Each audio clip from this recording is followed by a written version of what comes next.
ЗАЕФ и натаму врши притисок и оние неколку институции кои се бројат на прсти, кои немаат представката на името на државата, да го додадат. Оти морало да се задоволат грците, но тој си уште не го смени името на партијата. На ЗАЕФ му текна дека и тие ќе го менувале името, но откако Алфа го праша. Вили, кратинката ќе ја задржат, ќе ја променат содржината на името, ама не кажат точно кога.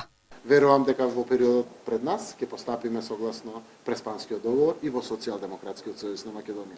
Дури дадовме информација во делот на новото име СДСМ, Социјалдемократи од Северна Македонија, има идеи и други видови на идеи, значи ние отворено и транспарентно отворивме дебатата заради тоа што апелираме до сите да постапуваат согласно уставот и законите, ние секако треба да бидеме пример за тоа.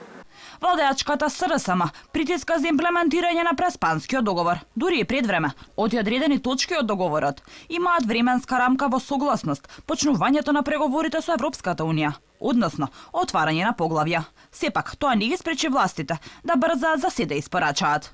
Една од институциите кои беа најгласни за промената на името на установата е Македонската академија на науките и уметностите.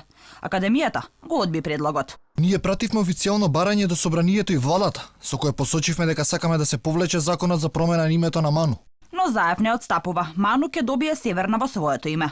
Според премиерот, Македонија имала обврски да ги промени имињата на сите институции кои се финансираат со државни пари, а тоа е случајот и со Ману.